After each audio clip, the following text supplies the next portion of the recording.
Napakadumi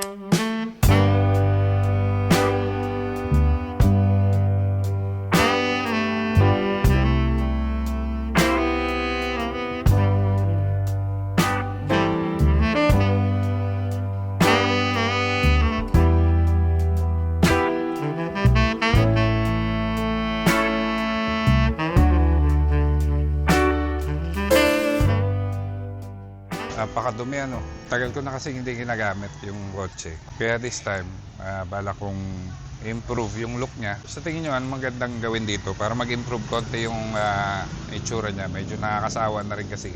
Yung sa tilt, nagtitiis na lang ako kahit mainit. Kasi nga naka blue glass. Pag pinatin ko yan, bali wala na yung blue glass niya. Di ba?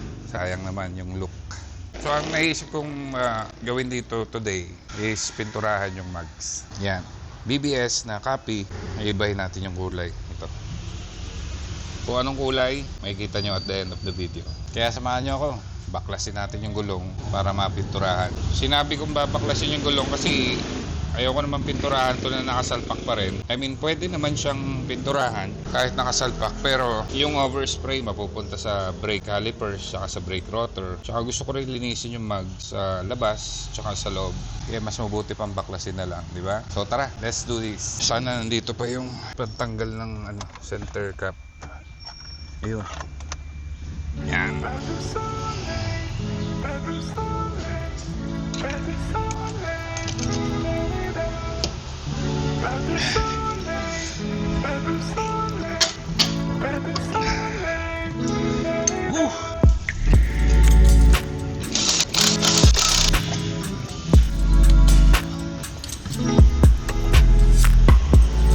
Tanggal ko na yung gulong. O yan na siya.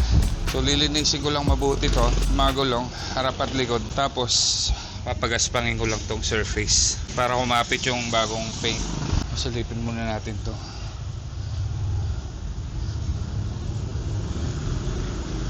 Malinis naman. Dito. Mahalaga walang tagas. Sa kabila. Ganun din, walang tagas. At rito sa harap. Yan. Always label your wheels para makasave sa time and money sa pagbabalance. Ito malibag. Yung harap. Ito hindi masyado malibag. So lilinisin ko yan para naman maganda-ganda ang itsura. It's washy time. Ayan, meron na akong soapy water. Bombahin na natin to. Baka bombahin pa ng iba.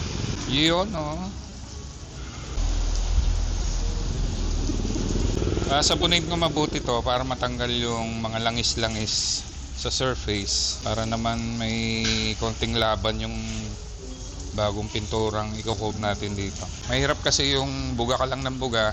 Pangit naman yung preparation mo sa surface. Bali wala din. Hindi magtatagal. Magpipeel off din kaagad yung paint.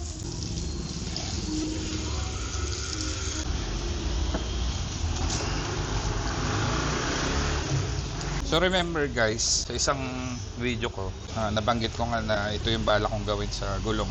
Nagbanggit ako ng kulay doon. Nakapag-decide na ako kung anong ikukulay ko dito. Mamaya makikita nyo. Siyempre, para may konting suspense. Kung magugustuhan nyo, okay. Kung hindi nyo magustuhan, pasensyahan na lang. Kanya-kanyang taste yan. Kanya-kanyang trip. Diba? Kung ayaw nyo yung napagdesisyonan kong kulay, sorry naman. 1 down, 3 to go.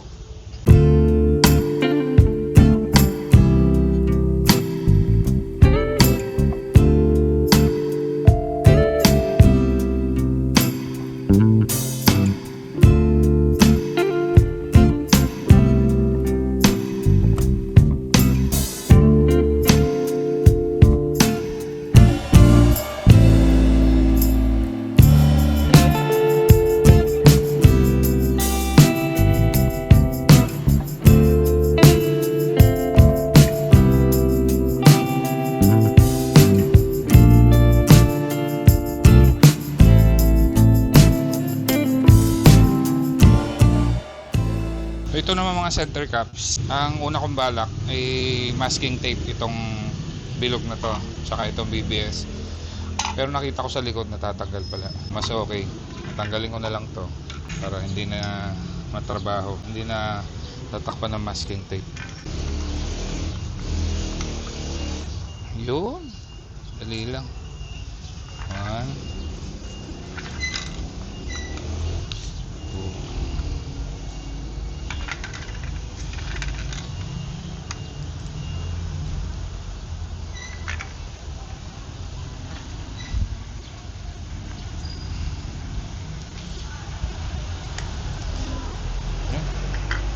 Tapos ito, bababad ko doon sa soap and water solution natin.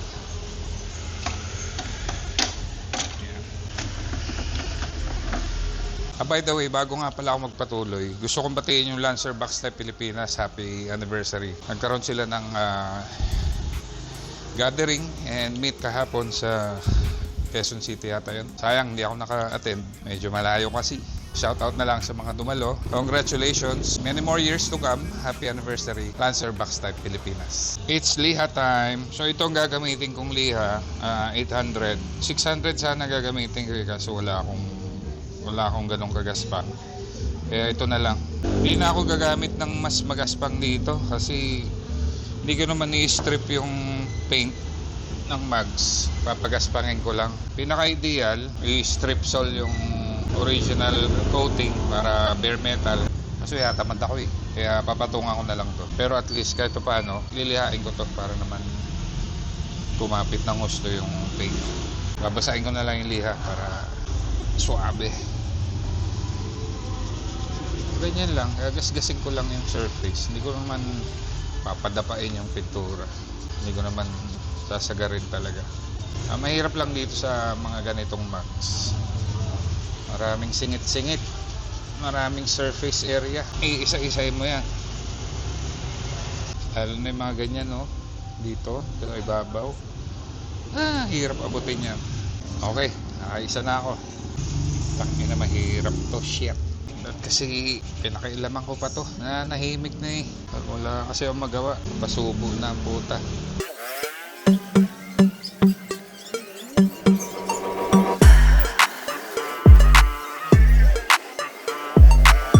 A few moments later. Nang yan, after 30 minutes na kalahati pa lang ako dito. Grabe, hirap. Takina kasi.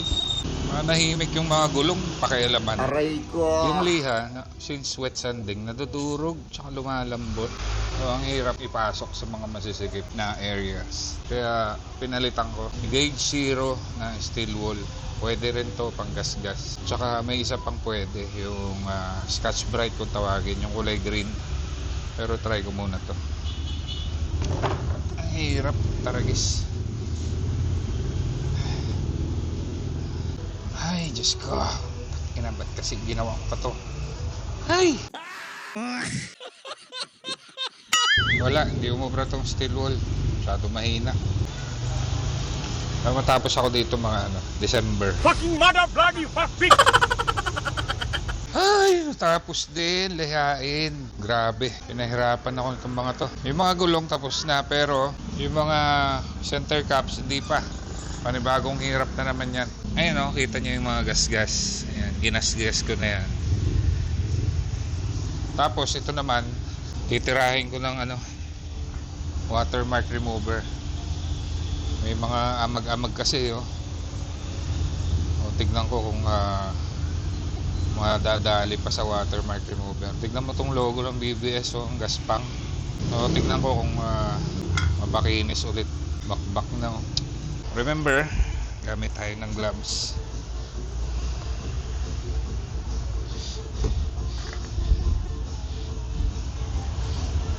Isa lang yung glove ko.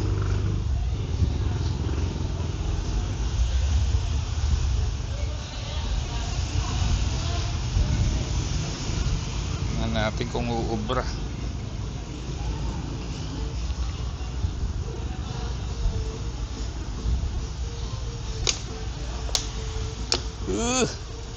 Tapdi sa kamay.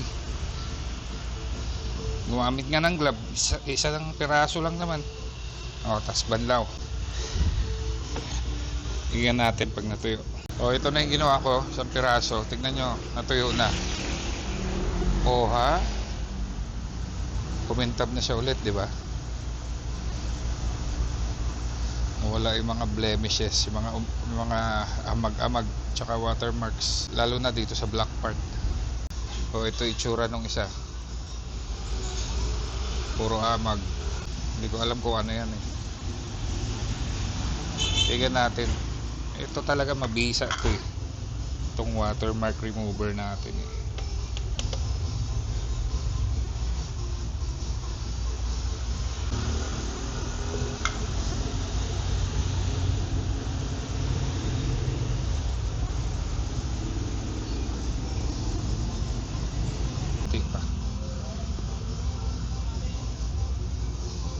Okay, yan na siya. Luminis naman. Diba? Ang problema, nag-fade na yung dalawa na gold. So gagawin ko na lang, dalawa sa harap, dalawa sa likod. O kaya dalawa sa isang side, dalawa sa isang side, sa left side. Ang lai. Puro ihi kasi ng aso. Taragis, mukhang uulan pa yata. Lumipat na ako dito sa likod para i-mask na siya, tapos ready for painting na. Yan na. Huwag ka lang uulan naman. I-blower ko muna para siguradong tuyong-tuyo. Tapos masking. Pagkatapos ng masking, pahid ng alcohol para siguradong madikit. Shoutout nga pala sa aking kumpare na nag-donate itong blower na to. Pare, buhay pa rin hanggang ngayon. Shoutout sa iyo, pare Gary Peria. Miss you, pare. Yun, mahirap dun. Paano ko i-mask to? Pabilog kasi. Yung area lang na pipinturahan ko is itong bilog na to. Yan. Hindi nakasama to. Ngayon, pag tinipan tong pabilog na to, yun may edge siya dyan. Yan yung pinakadulo niya. Ang balak ko, lagyan ng tape ganyan. Tapos yung pinaka-edge niya, didiinan ko na lang.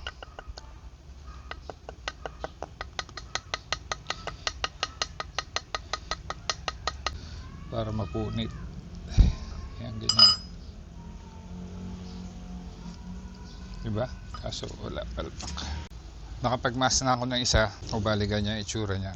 Medyo mahirap mag-mask, very time consuming, pero ganoon talaga. Ayoko naman ma-sprayan yung gulong or yung ganitong part.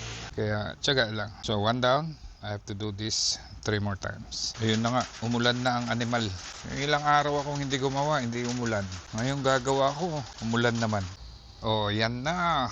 Tumigil yung ulan, medyo konting hangin. Tingin ko pwede na tayo mag-spray. Pero bago ang lahat, wipe down muna ng alcohol para mabisa ang ating pintura. So ginagamit ko ay isopropyl alcohol. Rhea. So pahid-pahid muna tayo. Hindi naman kailangan basang-basa. Basta dampian lang ng alcohol. Lalo na yung singit-singit. Daming singit-singit nito. Ito lang ang pangit sa ganitong mags. Bukod sa mahirap linisin. Ito. Hirap na hirap akong pinturahan siya ngayon. Dami kailangan abutin na singit-singit. Pwede ko namang hindi abutin to. Hindi ko pahirapan yung sarili ko. Pero sigurado, mga ilang buwan lang, bakbakan na yan. Pipil off na yung mga pintura na nilagay ko. 1 down, 3 more to go. Sakit sa kamay. Naisip nyo na ba kung anong kukulay ko rito? Hindi ko sasabihin para may element of surprise. Although pwede nyo naman i-skip sa dulo ng video kung curious kayo. Pero sa mga gustong masuspense, watch till the end. Comment nyo na lang kung bagay ba, baduy o pangit para malaman ko rin kung anong resulta nitong pinaggagawa ko. Kung pangit man, wala tayong magagawa dahil nagawa ko na. We just have to deal with it. Kung maganda naman, nag-improve siya sa dati niyang itsura, mas maganda naman. Hindi natin malalaman unless we try. Ganyan ang buhay. Hindi mo malalaman ng isang bagay maliban na lang kung susubukan mo. And besides, kung pangit kang kakalabasan nito, pwede ko namang pahirapan ulit yung sarili ko. Palitan ng kulay ulit. Sa mga gusto nga pala magpa-shoutout dyan, bago ka pa lang sa akin channel, PM ka lang or comment ka sa video ito, paki-like na rin. And syempre, mag-subscribe ka na rin. Ang subscription nyo, ayun na lang ang munting tulong nyo sa aking channel para makapagpatuloy ako sa mga ganitong klaseng mga content. Diba? So, tapusin ko lang to and then spray na tayo bago pa bumuhos yung malakas na ulan. Spray na tayo. Primer gray first. Unang coating, manipis lang. Parang mist lang. Yan.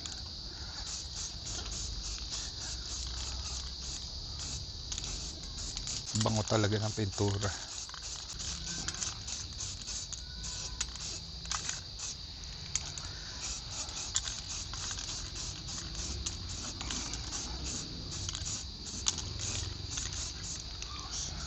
patuyo konti. Ito ay primer ko na rin to.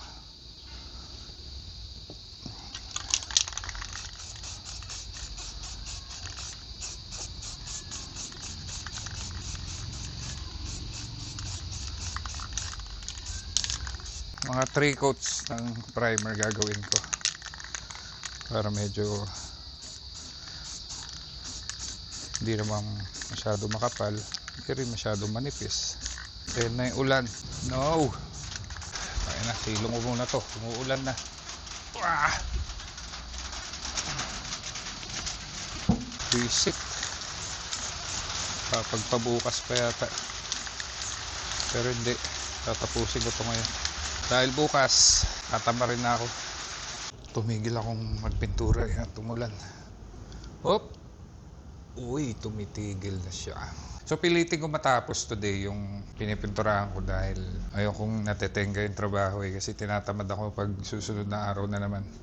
Tsaka ngayon lang ako may oras. Buti tumigil na tong ulan na to. So tapos na ako sa primer. Pinatuyo ko na lang ng blower bago ko tinigil dahil nga sa ulan.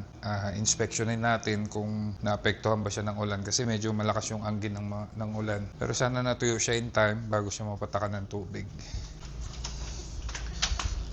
Saan na siya? Nabu! Ayun na siya. Okay, let's see. Basa ka ba, buddy? May mga patak-patak konti. Ayun. Pero wala na. Tuyo. Tuyo na siya. Ayos. Pwede tayo mag-resume. So, bugaan ko lang one more time ng blower para siguradong tuyo. And then, resume na ako sa painting. This time, yung kulay na. Bali, ito yung gagamitin ko spray paint. Hindi ko muna sasabihin sa inyo kung anong kulay. Kayo nang bahalang umula. Pero, hintayin nyo na lang at the end of the video. Doon ko i-reveal pag nakasalpak na sa kotse. Alright? Pero palagay ko naman, makikita nyo habang ini-spray ko kung anong kulay. Let's do this.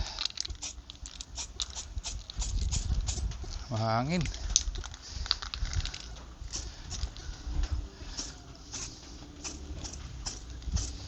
Kita nyo ba kung anong kulay?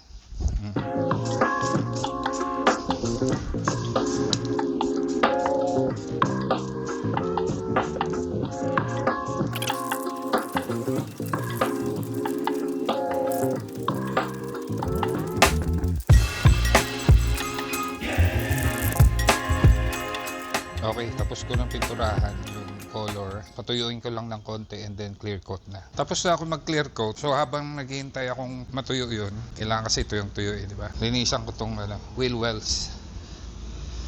Minsan lang tayo magkaroon ng access dyan. Dahil pag nakasalpak yung gulong, hindi ko maabot yan pag nagka-car wash ako. So simpleng hugas lang para naman ma-freshen up itong wheel wells natin. Okay, simula dito tayo sa left front. Bihira ko na makita to. Sunis.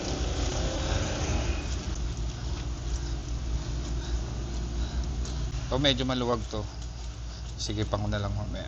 Meron akong pagsigip niyan. Basic na linis lang. Para naman bumalik ang hindog pang ilalim.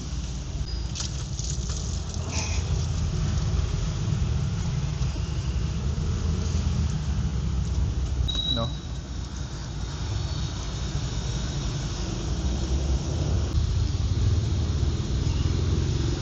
So naka-clear coat din kasi itong pangilalim ko kaya smooth siya.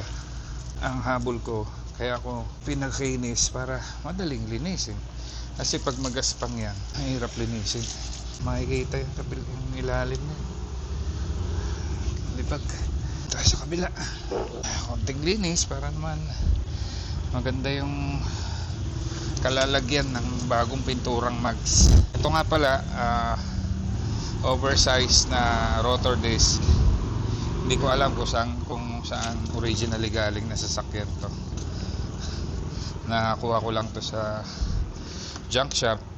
Nakakabit siya sa differential na LSD. So yun sa loob. Yun 10 bolter yan. Naswertehan. Pero yun mo, naghahalongkat ako sa junk shop ng lumang mags. Nakita ko serious na engine na may turbo. Tapos nakakabit sa kanya hydraulic type na transmission. Yun yung nakakabit dito ngayon. Tapos sabi ko, nasaan yung differential nito? Nakatambak sa tabi. Tinignan ko, LSD. Kaya nakaswerte tayo. Okay na yan. Yun mo sa kabila. Ay, matanda na ako. Konting kilos. Hingal ka agad.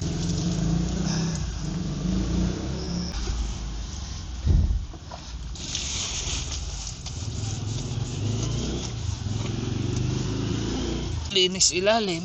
Trying hard to be Mr. Don De Dios. Yung ganto ni Sir De Dios. Grabe. Napakalinis. Hindi niya nga dinadaan daw sa pag umulan. Hindi niya gagamitin talaga yung auto niya. Hindi niya dinadaan sa mga baha, sa mga tubig. Hindi ko kaya magpanatili ng ganong kalinis na pang ilalim. Okay, last. Ito madumi. Ay, bumaba to.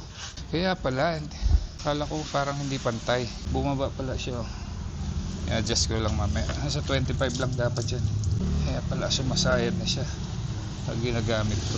Kita mo nasa siya 30. Kala ko sira yung shock eh. Hirap. Okay na yan. Tayo na. Adjust ko na lang to. Okay. Tapos na yung gulong, painting process, tuyo na rin yung clear coat. Tinanggal ko na rin yung mga papel na may mga masking tape. Satisfied naman ako sa result. Pero may konting nagbago. Kasi yung wala pa siyang clear coat, napaka-bright ng kulay niya. Nung nilagyan ko na ng clear coat, medyo nag-dark ng konti. Hindi ko lang alam bakit nagkaganon. Siguro medyo makulimlim na ngayon, kulang lang sa sunlight. Baka pag tinignan sa sunlight, mas lalong maging bright. Pero okay na rin sa akin, despite na medyo nagbago yung kulay niya. Masaya naman ako sa naging result. I-reveal ko na, na-excite ako pakita sa inyo eh. So ito na siya.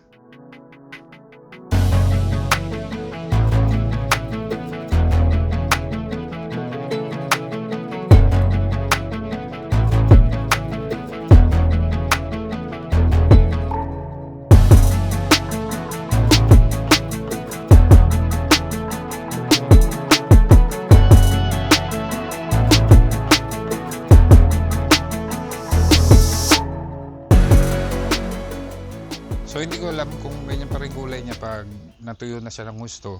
Let's just wait and see. Especially pag nasinagan siya ng araw. Pero happy naman ako sa naging resulta. Ano sa palagay nyo guys? Nagustuhan nyo ba? Yung mga blemishes na ganyan, hindi ko na pinakailaman. Tsaka itong mga studs na peke naman, bakbak na rin yung pintura. Hindi ko na pinakailaman. Mahalaga na pinturahan ko na maayos yung bilog. Okay naman. Makinis. Malinis. So ang gagawin ko ngayon, itong center cap, ibabalik ko na yung logo ng BBS. Tignan na lang muna natin sa sunlight kung ano itsura habang may araw pa.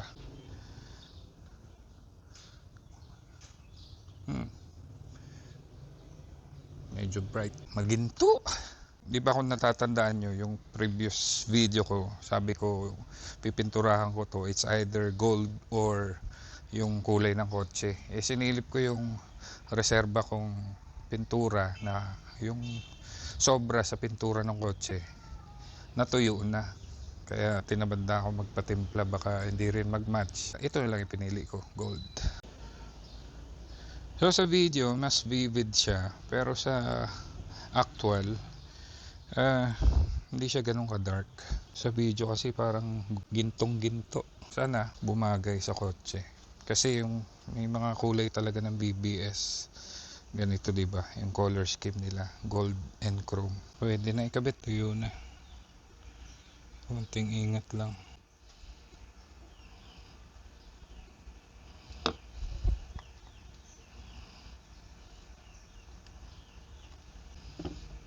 Yun oh. Diba? Ayun oh. Ay, ang pogi. Nagmukhang bago ulit kahit luma na. Not bad for a new look. Well, okay naman yung kulay niya dati na kulay silver. Pero, syempre, para maiba naman. Hindi ako nagsisi sa pinili kong kulay. So, isalpak na yon. Let's go! Salpak na natin. Salpak na agad at ako'y excited na. Ingat lang, baka magasgas agad. Iyon.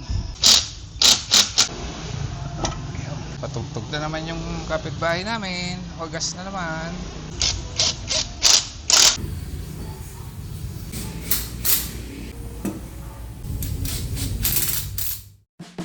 Alright, kabit na siya. Whew. Ay, ang pogi. I like it. I like it a lot. Oh, di ba? New look.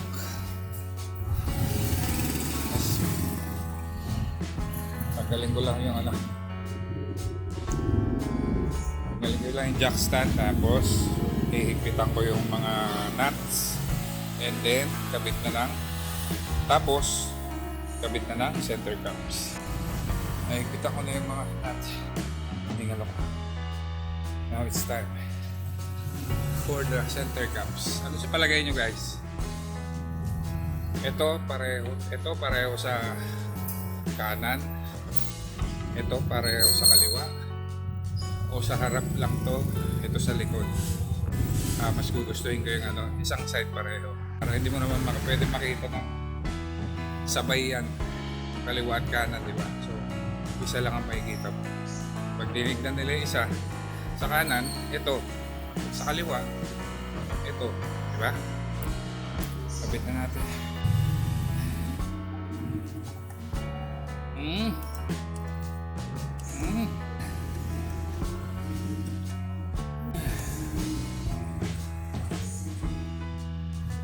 Ito, huwag niyo masyadong ihigpitan to. Dahil pag ito na stuck, mapipilitan kayo sirain to. Para mabuksan. Ayan, ganun lang. Delicious. Okay, pasensya na. Malibag yung kotse. Mahalaga. Bagong look na yung box niya. Ay. Ayos ba mga kaibigan? Ay, I'm so happy. I'm so happy. Sunod. Yan, may gagalawin ako dyan. Sa susunod na vlog, hintayin nyo. Okay guys, so salamat sa pagsama nyo sa akin sa pagpintura nitong aking BBS Max. And syempre, bago ko pa lang sa aking channel, please like, share, and subscribe. At sa aking mga subscribers, salamat sa inyong patuloy na pagsuporta. I will see you in the next one guys. Thank you for watching. Bye!